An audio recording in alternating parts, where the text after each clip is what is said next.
They were told the Americans would take their children, that enemy soldiers would see their babies as weapons of a defeated nation, symbols of Nazi Germany that needed to be erased. But when German women clutching infants stepped off the transport trucks at Camp Como, Texas in March 1945, something impossible happened. The American guards did not reach for weapons. They reached for the babies, cooing, smiling, making funny faces, playing peekaboo through the barbed wire. The mothers froze. They expected cruelty. They expected their children to be ripped from their arms. Instead, hardened soldiers became gentle, their rough hands surprisingly tender as they tickled tiny feet and made silly sounds to draw out baby giggles. The contradiction was impossible to understand. These were the men who had destroyed their homeland, yet here they were, making a 6-month-old laugh. For these German mothers, the enemy would break them not with violence, but with something far more devastating: compassion for their children. If you are interested in these untold stories of World War II, make sure to like this video and subscribe to our channel for more fascinating historical accounts. The trucks rumbled through the flat Texas landscape, dust rising in thick clouds behind them. March in Texas meant heat that felt wrong to women who had spent their lives in the cooler climates of Germany. Inside the covered trucks, 37 German women sat in silence, each one holding a child. Some babies slept despite the bumping and jolting, others cried, their wails mixing with the engine noise. The mothers stared straight ahead, faces blank with exhaustion and fear. These were not soldiers, they were wives. Wives of German prisoners of war who had been captured in North Africa and Italy. The women had been living in internment camps in Africa after the German forces there collapsed. Now they were being moved again, this time across an ocean to a land they knew only through propaganda films. America, they had been told, was a nation of gangsters and savages who would show no mercy to the families of enemy soldiers. As the trucks slowed, the women could see their destination through the canvas openings. Rows of wooden barracks stretched across the Texas plains. Guard towers stood at the corners. Barbed wire fences enclosed everything. It looked like every prison camp they had imagined. The trucks came to a stop, and the canvas flaps were pulled back. Bright Texas sunlight flooded in, making the women squint and shield their babies' eyes. An American sergeant stood at the back of the truck, clipboard in hand. His uniform was crisp, his face unreadable behind dark sunglasses. Other guards stood nearby, rifles slung over their shoulders. The women clutched their children tighter.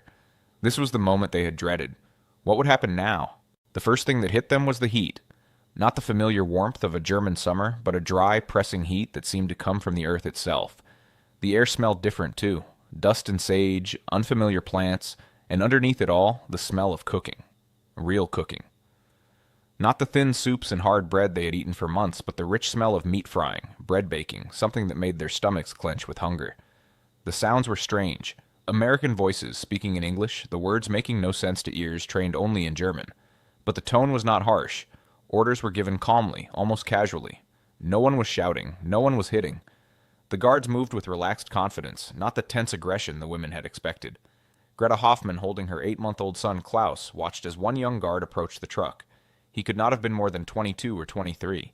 He had freckles across his nose and red hair that stuck out from under his cap. When he saw Klaus, his entire face changed. The professional mask dropped away, replaced by a huge smile. "Hey there, little guy," the guard said in English, waving at the baby. Klaus, who had been fussing since dawn, stopped crying. He stared at this strange man with the funny face. The guard made another silly expression, crossing his eyes and sticking out his tongue. Klaus laughed, actually laughed, his first laugh in days. Greta felt her arms tighten around her son instinctively. This was wrong. This was the enemy. Why was he being kind? What did he want? Initial reactions. The women climbed down from the truck slowly, each one watching the guards with wide eyes. Some held their babies facing inward, trying to hide them from view. Others, like Greta, kept their children visible, but held them so tightly the babies began to squirm in protest.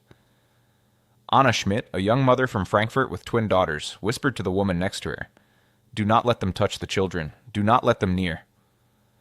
Her voice shook. She had heard stories, terrible stories, about what happened to German children in enemy hands. Stories that kept her awake at night, watching over her sleeping daughters. But as the women lined up for processing, something strange kept happening. The guards kept noticing the babies. One older guard with gray hair walked down the line, checking their paperwork. When he reached a woman with a tiny infant wrapped in a thin blanket, he stopped. He looked at the baby, then at the mother, then back at the baby. Without a word, he took off his own jacket and handed it to the woman. "For the baby," he said in broken German, "keep warm." The woman stared at the jacket as if it might bite her. She did not take it at first. The guard laid it gently over the baby anyway and walked away, returning to his duties as if nothing unusual had happened. The woman stood frozen, the enemy's jacket warming her child. This was not what they expected. Fear had prepared them for monsters.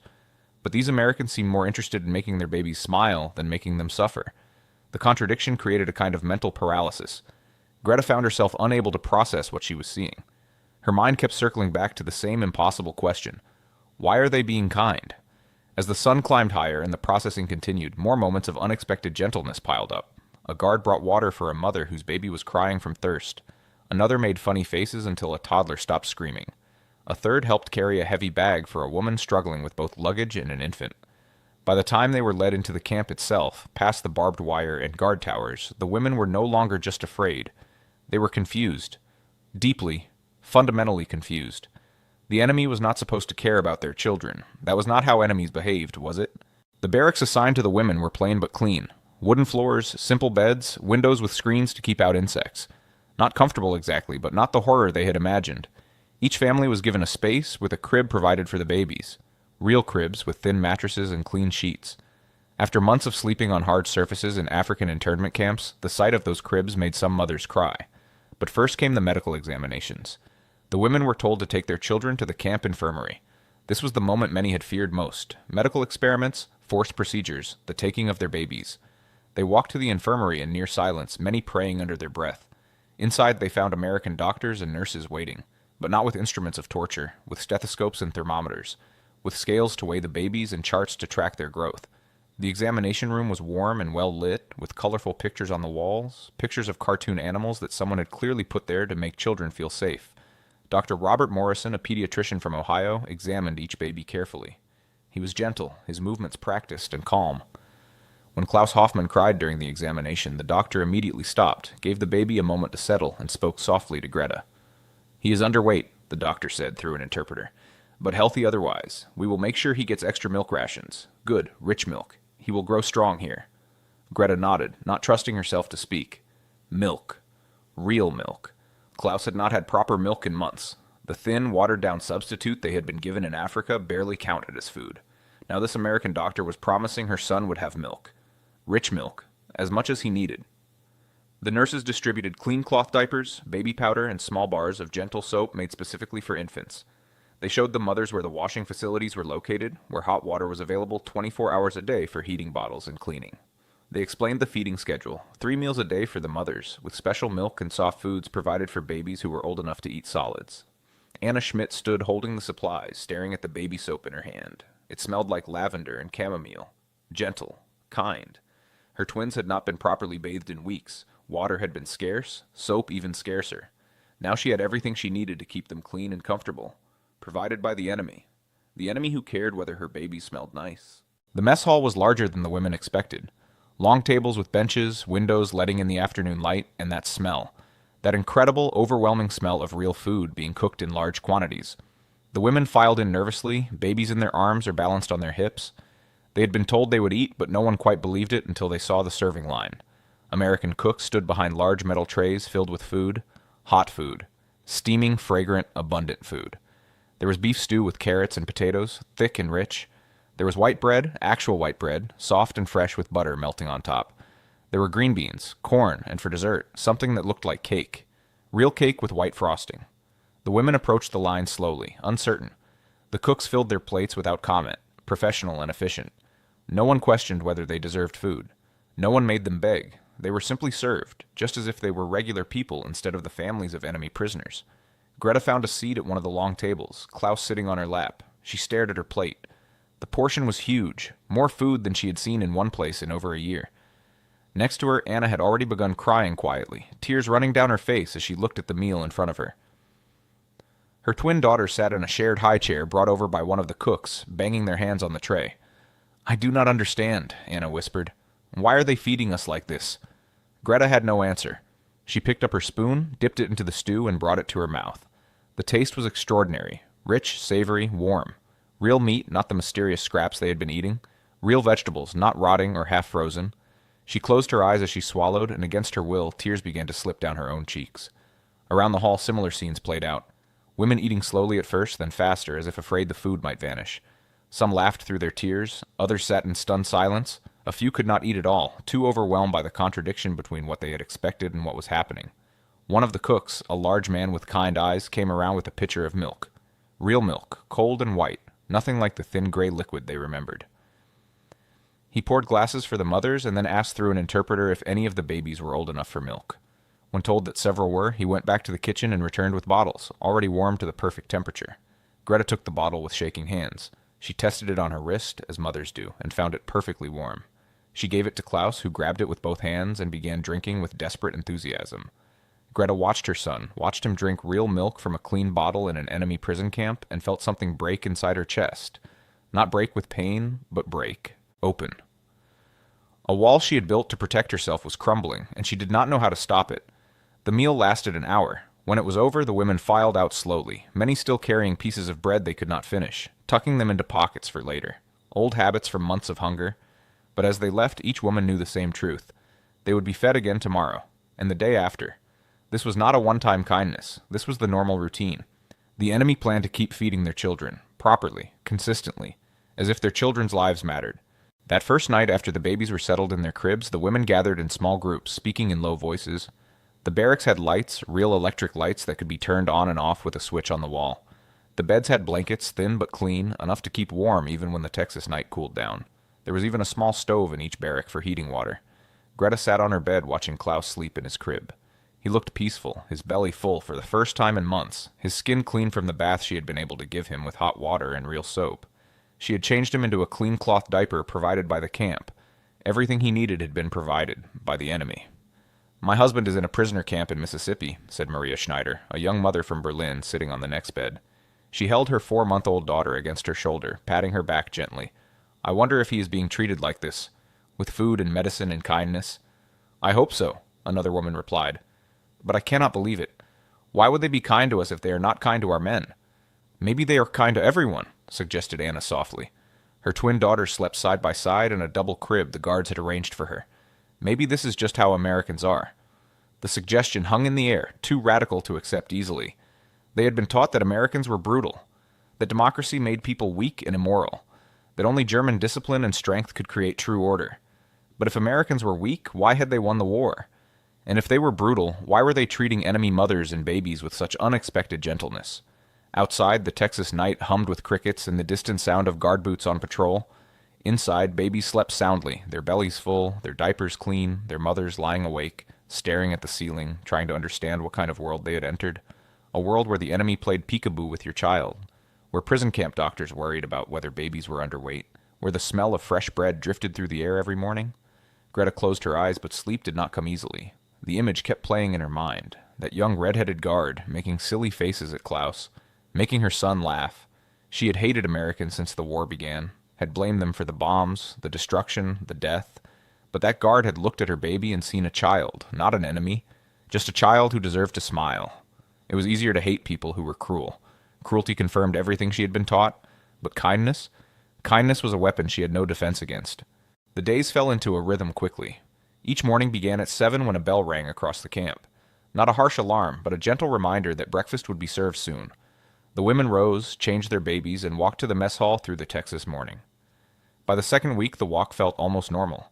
Breakfast was oatmeal or eggs, toast with butter, milk, and coffee. Real coffee, hot and strong. The babies old enough to eat solid food were given mashed bananas or soft cereal mixed with milk. The mothers ate together, forming friendships, sharing stories about their children's small victories. First smiles, first giggles. The baby weight that was slowly returning to tiny bodies. After breakfast, there were chores, light work, nothing strenuous for women with young children. Some helped in the laundry, washing the endless piles of cloth diapers and baby clothes. Others worked in the kitchen, preparing vegetables for lunch or washing dishes. The work was paid, a few dollars a week in camp currency that could be spent at the canteen. The canteen was a revelation. A small building with shelves stocked with items the women had not seen in years. Chocolate bars, the American kind with sweet milk chocolate, cigarettes for those who smoked, magazines and books, though most were in English, small toys for children, rattles and soft balls and wooden blocks, writing paper and envelopes for letters home. Greta bought a chocolate bar during her second week. She ate it slowly, savoring each bite, and gave some to Klaus to gum on. He loved it, his face lighting up with joy at the sweetness. She watched him and felt that strange breaking sensation again. Her son was experiencing happiness, real simple happiness, in a prison camp, run by the enemy. The afternoons were for the children. The camp had set up a small playground area with shade cloths to protect from the Texas sun. There were swings and a sandbox, a few wooden toys. The mothers gathered there, watching their babies crawl in the sand or pushing toddlers gently on the swings. American guards often walked by, and increasingly they stopped to play. To bounce a ball for a child, to help a toddler down from the swing, to make faces that inspired giggles. It became normal. That was the strangest part. The thing that had seemed impossible that first day became simply normal. Guards playing with children, doctors checking on babies, cooks making sure the milk was warm enough. All of it became routine, the way life worked in this strange place. But underneath the routine, something else was building. Letters began arriving from Germany. The first batch came 3 weeks after the women arrived at Camp Como. They were thin letters, often only 1 or 2 pages, written in cramped handwriting that tried to fit as much information as possible into limited space. The news was devastating. Anna received a letter from her mother in Frankfurt. The city was mostly rubble now. Food was scarce beyond imagining. Her mother and younger siblings were living in the basement of their bombed building, sharing 1 room with 2 other families. They ate potato peels and whatever could be scavenged from the ruins. Her youngest brother, only 6 years old, had not grown in a year. He was too hungry to grow. Anna read this letter while eating lunch in the mess hall. Fresh beef stew again, soft bread, cold milk. She set down her spoon and stared at her plate, suddenly unable to swallow. Her brother was eating potato peels. She was eating beef. Her mother was cold in a basement. She was warm in a clean barrack with a working stove. Her family was starving. Her daughters were gaining weight, their cheeks filling out, their bodies growing strong. The guilt was crushing. It pressed down on her chest until breathing felt difficult. How could she be here, safe and fed, while her family suffered? How could she feel grateful to the people whose bombs had destroyed her city, killed her neighbors, left her family homeless and starving? Greta's letter from her mother-in-law was similar. Munich was devastated. People were dying of starvation and cold. Children were orphaned, wandering the streets like ghosts. The old woman wrote that she prayed Greta and Klaus were being treated humanely, but she assumed they were suffering. She tried to be strong in her letter, but the desperation bled through every word. Greta looked around the mess hall. Mothers feeding healthy babies, children playing with toys, clean clothes drying on lines in the sun. The contrast was unbearable. Germany was a nightmare of death and destruction. America was untouched, prosperous, functioning. And here in this Texas camp, the families of enemy soldiers were being kept safe and fed while their own nation collapsed into hell. Some women tried to send packages home. They bought chocolate and soap at the canteen, carefully wrapped them, and asked if they could be mailed to Germany. The camp authorities said they would try, but the postal system to Germany was essentially destroyed. Most packages would never arrive. The women sent them anyway, desperate to do something, anything, to help their starving families. The American guards noticed the change in mood after the letters arrived. They saw the women crying as they read news from home. Some guards seemed uncomfortable with this, not sure how to respond. Others tried to be kind in small ways. Extra chocolate for a woman whose letter had been particularly bad. A quiet word of sympathy threw in. Interpreter. Permission to skip work detail for a day to grieve in private. These acts of kindness only made it worse. Every gesture of compassion from an American made the betrayal sharper. The enemy was not supposed to care. If they cared, if they saw German mothers and babies as human beings worthy of sympathy, then what did that make Germany? What did that make the war? Despite the guilt and confusion, bonds began forming between the women and their captors. Not friendships exactly, but something more complex. Recognition of shared humanity across an unbridgeable divide. Private James Wheeler was a farm boy from Iowa, 21 years old with a face full of freckles and a shy smile. He had been assigned to guard duty at the women's camp, and he took a particular interest in Klaus Hoffman. Every day during his rounds, he would stop by the playground and make faces at the baby.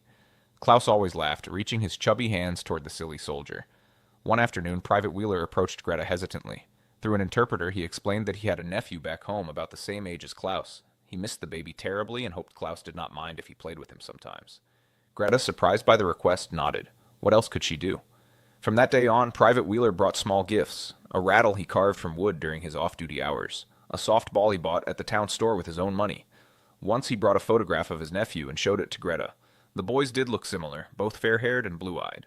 Both with the same curious, bright expression that babies have when the world still seems full of wonders. I hope my nephew will be okay, Wheeler said one day, his English translated carefully. I hope someone would be kind to him if he ever needed help. Greta understood then. This young American was not being kind to Klaus because he pitied a German baby or because he was following orders.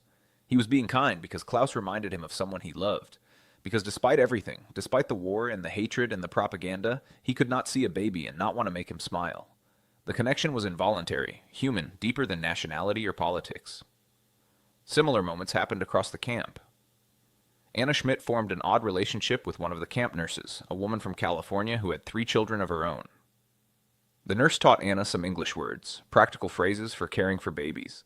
Sleep, eat, happy, cry. Anna taught the nurse a few German words in return.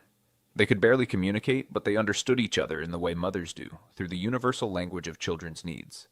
The camp doctor, Dr. Morrison, became particularly involved with the children's welfare.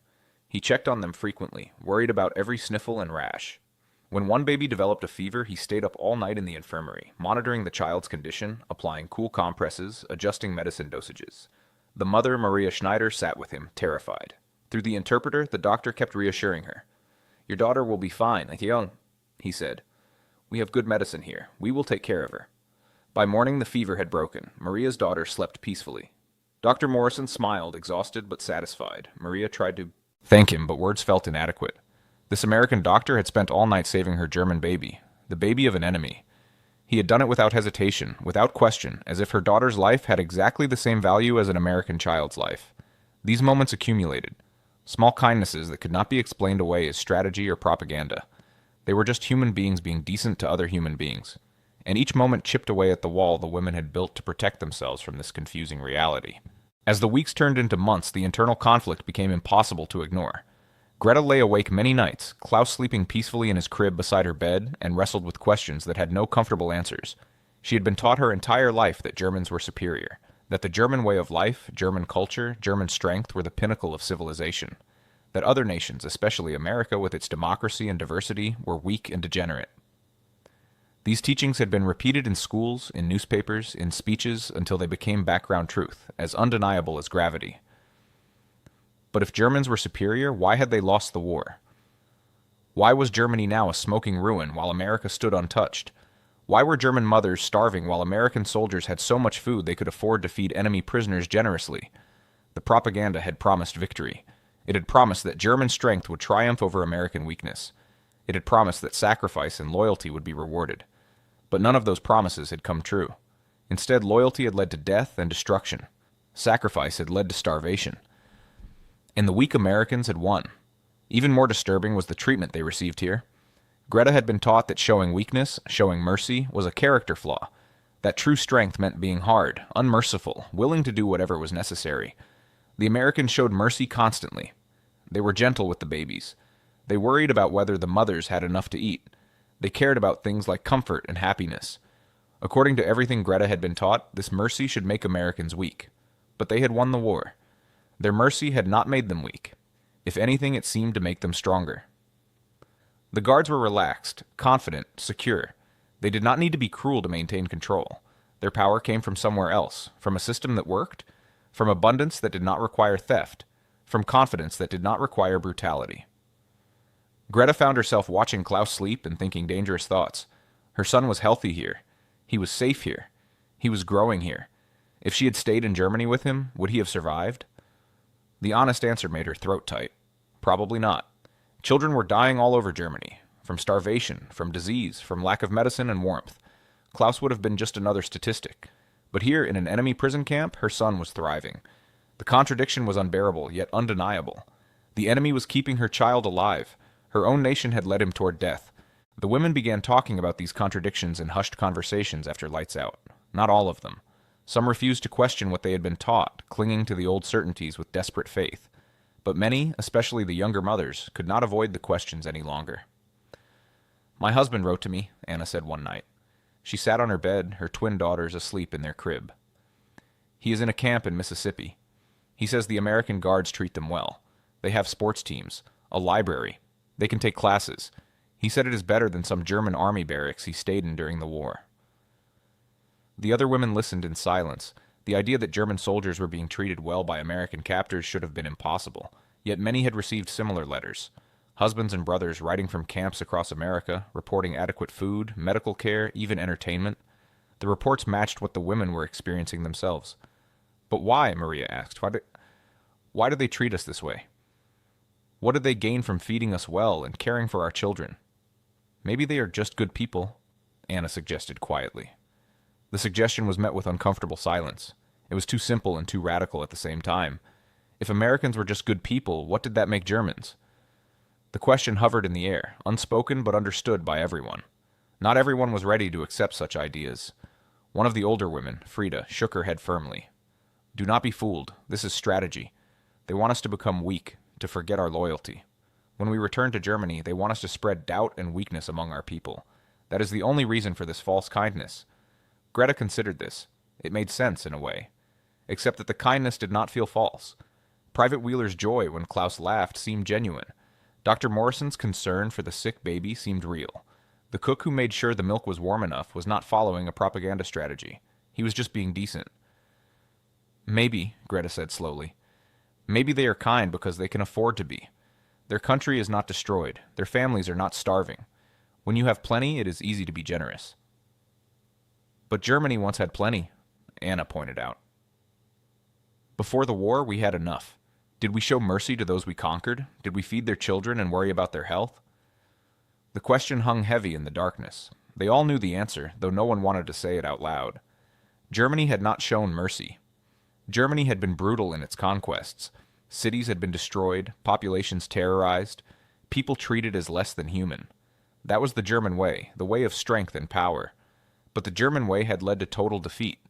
The American way, the way of mercy and democracy that they had been taught to despise, had led to overwhelming victory. The evidence was all around them. They were living proof of which system actually worked.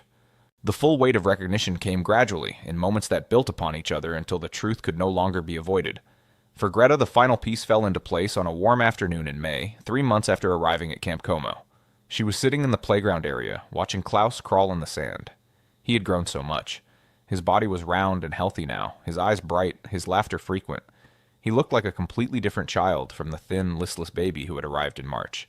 The transformation was remarkable, undeniable. Private Wheeler approached, as he often did during his breaks. He sat down on the bench next to Greta and watched Klaus with that same fond expression he always wore. He is getting so big, Wheeler said through the interpreter who happened to be nearby. He is going to be strong and healthy. You must be very proud. Greta nodded. She was proud. But she was also confused, her mind churning with questions she still had no answers for.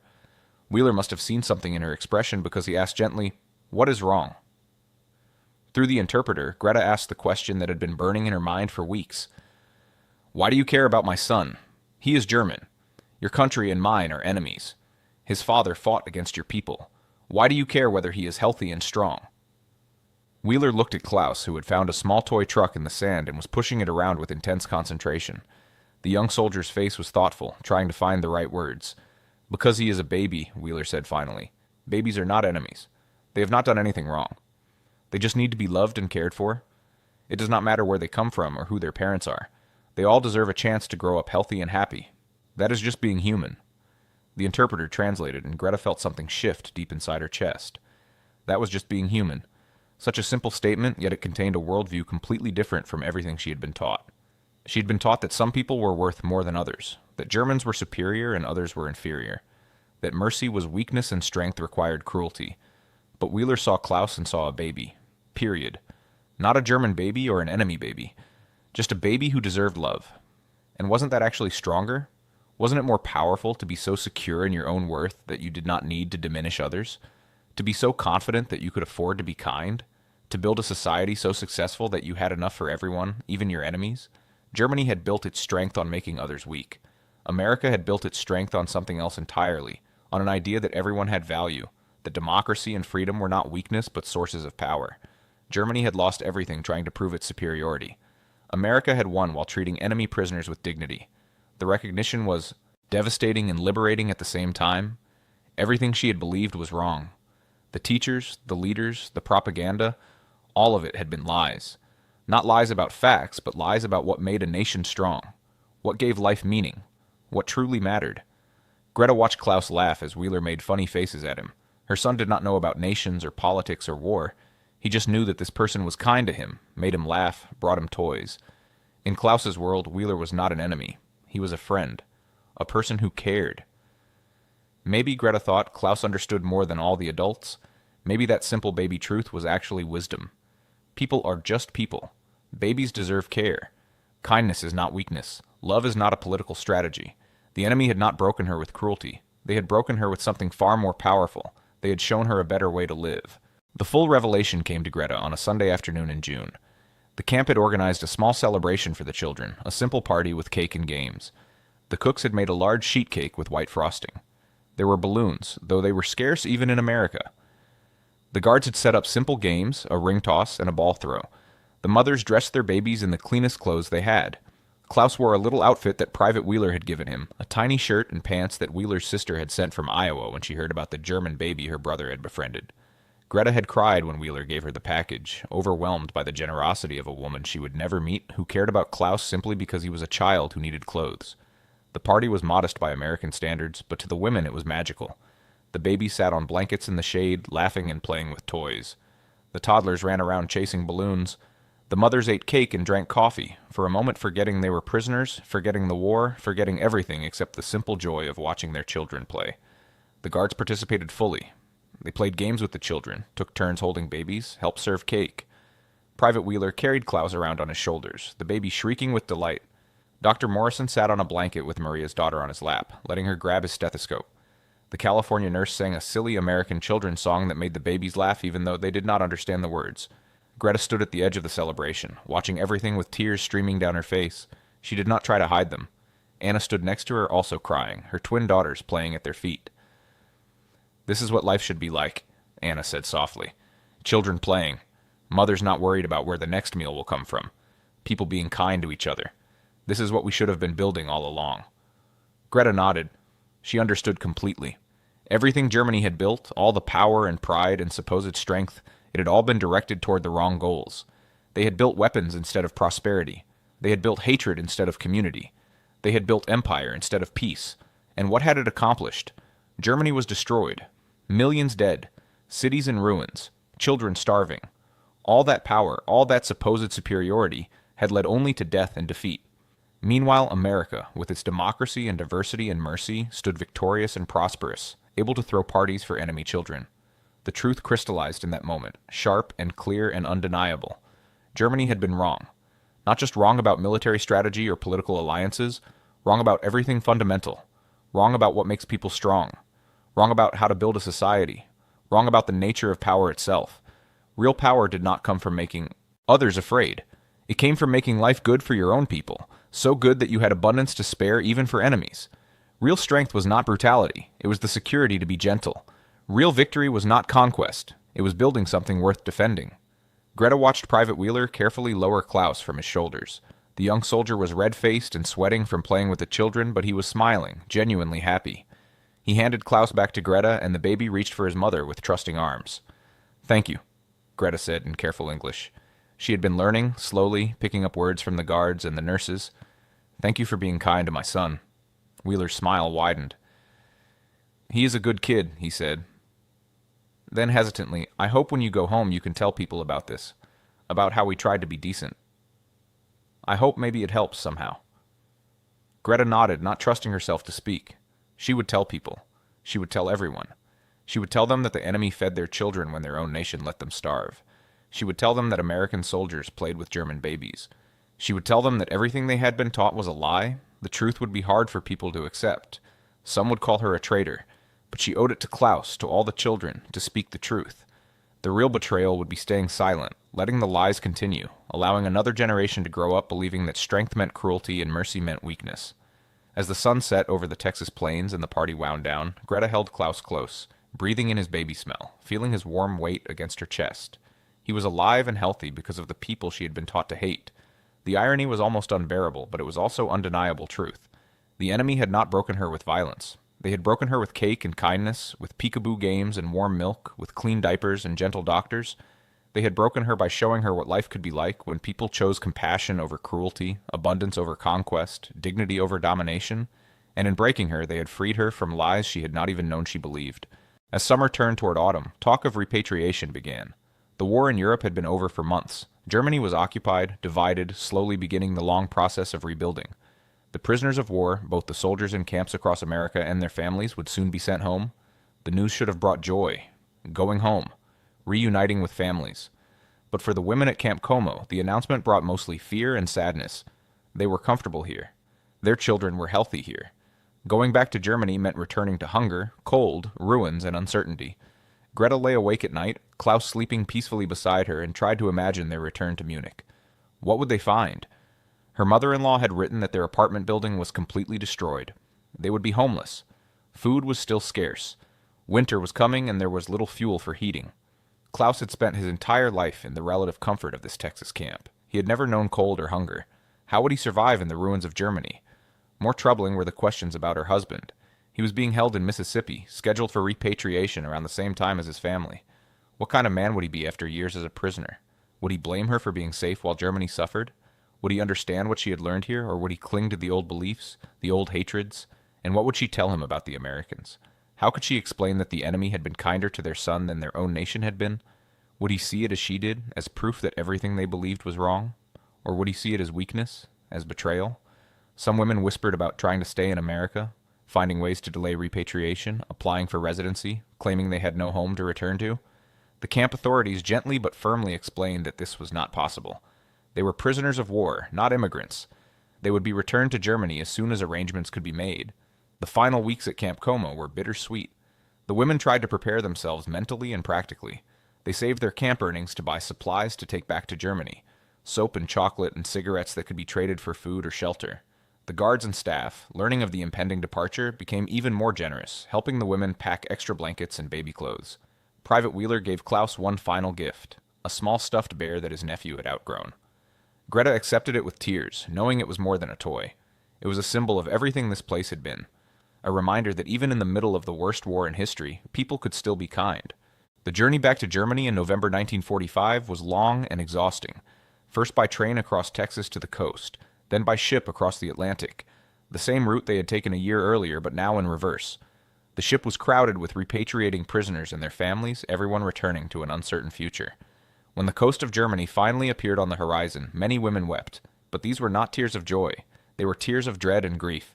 The homeland they were returning to was not the Germany they had left. It was a corpse of a nation, defeated, occupied, broken beyond recognition. The reality was worse than anyone had imagined. The processing camps in Germany were chaotic, overwhelmed with refugees and returning prisoners. Food was scarce, distributed in small rations that would not have fed a child properly, let alone a nursing mother. The cold was bitter, and there was little fuel for heating. Greta reunited with her husband in December. He was thin, gaunt, his eyes hollowed by years of captivity. But he had been treated well in Mississippi, he told her. The American guards had been professional and sometimes even kind. He had learned English. He had taken classes. He had played on a soccer team with other prisoners. When he held Klaus for the first time, tears ran down his face. His son was healthy and strong, well-fed and happy. Greta explained how the Americans had cared for them, how guards played with Klaus, how doctors worried about his health. Her husband listened in silence, and Greta could not tell what he was thinking. Finally he spoke. "They were kind to me too," he said quietly. "I did not want to believe it. I kept waiting for cruelty that never came. It made me question everything." Greta felt relief wash over her. He understood. They had both experienced the same impossible kindness. They had both been forced to face the same uncomfortable truths. They found shelter in the basement of her mother-in-law's destroyed building, sharing the space with 3 other families. The conditions were terrible. Cold, crowded, with barely enough food to survive. But they survived because of what they had brought from America. The soap and chocolate and cigarettes they had saved became currency, traded for firewood and vegetables and bread. Klaus struggled with the cold and hunger. He cried more, slept fitfully, his body confused by the sudden deprivation after months of abundance. But he survived. Many children did not. Greta watched other mothers bury babies who simply could not adapt from malnutrition to worse malnutrition. She held Klaus tighter, grateful for every day he continued breathing. The stuffed bear Private Wheeler had given Klaus became precious beyond measure. It was the only toy, the only soft thing in a world of hardness. Klaus slept with it every night, clutching it like a lifeline. Sometimes Greta would look at that bear and remember Texas. The warm sun, the smell of fresh bread, the sound of children laughing. It seemed like a dream now, impossible to believe it had been real. The years passed. Germany slowly rebuilt. The occupation ended. The economic miracle began. Greta and her husband raised Klaus and later 2 more children. They worked hard, saved carefully, built a modest but comfortable life in the new Germany. But Greta never forgot Camp Como. She never forgot Private Wheeler making funny faces at Klaus. She never forgot Dr. Morrison staying up all night to care for a sick German baby. She never forgot the smell of fresh bread and the taste of real chocolate and the feeling of holding her son while he was clean and warm and fed. As Klaus grew older, she told him the story. Carefully at first, unsure how to explain such complicated truths to a child, But Klaus needed to know. He needed to understand that the world was more complex than hate and loyalty, that enemies could be kind and friends could be cruel, that the truth mattered more than comfortable lies. She told him about the American soldier who brought him toys and made him laugh. She told him about the doctor who cared whether German babies were healthy. She told him about the nurse who taught his mother English words. She told him that when Germany had offered only death and hunger, America had offered life and hope. Klaus listened, holding the old stuffed bear that was now threadbare from years of love. Why did they do it? He asked. Why were they kind to us when we were enemies? Greta thought carefully before answering. Because they saw you as a baby first, she said finally. Not as a German baby or an enemy baby. Just a baby who deserved to be loved and cared for. That was just being human. The lesson Klaus learned from that story shaped his entire life. He became a teacher, dedicated to educating young people about democracy and human rights.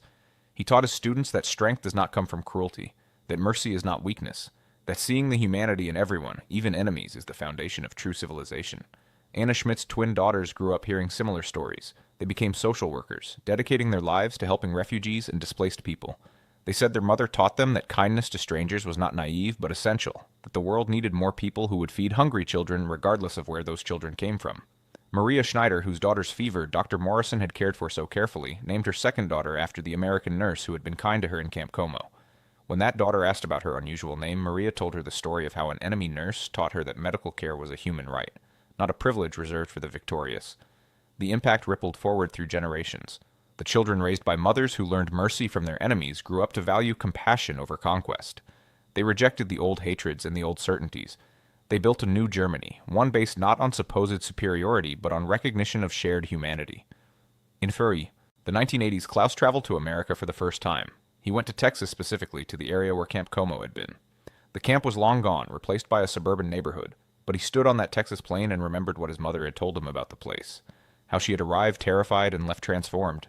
How the enemy had saved his life with nothing more than milk and medicine and kindness. He tried to find Private Wheeler but learned that the young soldier had died in the 1970s.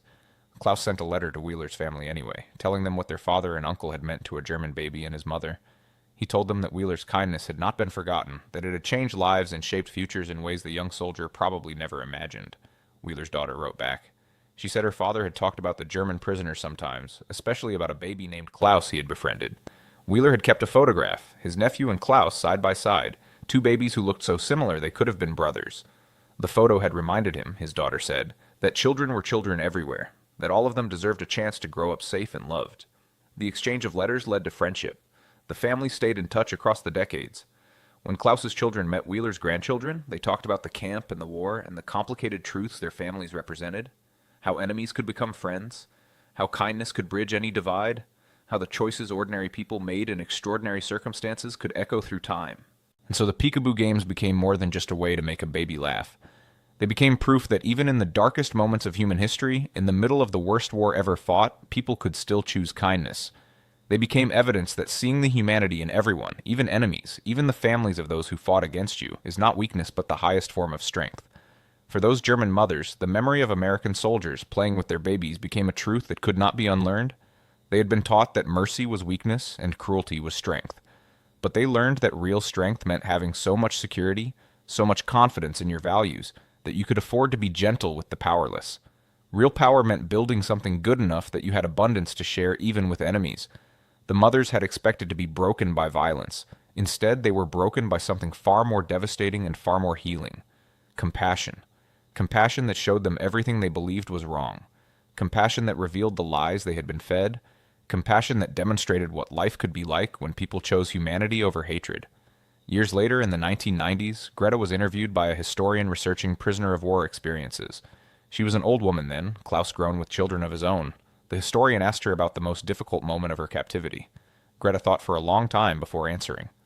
"The most difficult moment," she said finally, "was when I realized the enemy was better to my son than my own nation had been. That broke something inside me that could never be repaired. But it also freed me from believing lies. It showed me what we should have been building all along. Not conquest and cruelty, but community and kindness." She paused, remembering. That young American soldier who played with Klaus, Private Wheeler, he told me something I have never forgotten. He said that babies are not enemies, they are just babies who deserve to be loved. That was just being human. Such a simple truth, but it changed everything. Because if you can see the humanity in enemy babies, you can see the humanity in everyone. And once you see it, you cannot unsee it. The historian asked if she ever felt guilty about receiving such good treatment while other Germans suffered. Greta nodded slowly. Every day, she admitted. But then I realized something. The Americans did not treat us well to punish other Germans. They treated us well because that is who they were. They had built a society with enough abundance that they could afford to be generous. They had values that said even enemy children deserved care. Our guilt should not be about receiving kindness. Our guilt should be about building a system that made us enemies of kindness in the first place. That truth, uncomfortable as it was, became the foundation for everything that came after. Germany rebuilt not by clinging to old hatreds, but by learning from the mercy its enemies had shown. The mothers who experienced American compassion in prison camps raised children who understood that strength and kindness were not opposites, but partners. Those children built a new Germany, one that valued human dignity over national pride, cooperation over conquest, peace over power. The story of German POW mothers and the American soldiers who played with their babies is not a comfortable story. It does not fit neat narratives about good guys and bad guys. It reveals the complicated reality that even in war, even between enemies, humanity can survive if people choose to honor it.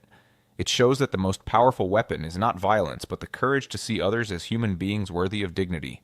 And that is the story worth remembering, not just as history, but as a lesson for today. Because the choice those American guards made, to see German babies as children who deserved kindness rather than as symbols of an enemy nation, is a choice we all face every day. Do we see the humanity in those who are different from us, who disagree with us, who even oppose us? Or do we reduce them to categories and enemies? The answer matters, because as those German mothers learned in a Texas prison camp in 1945, choosing humanity over hatred, compassion over cruelty, dignity over domination is not just morally right, it is practically powerful. It builds something lasting. It creates a future worth inheriting. If this story moved you and made you think about history in a new way, please like this video and subscribe to our channel. We share these true accounts from World War II because they contain lessons that still matter today. These stories remind us of both the worst and best of human nature, and in remembering them, we honor both the victims and those who chose kindness when they could have chosen cruelty. Thank you for watching, and we will see you in the next story.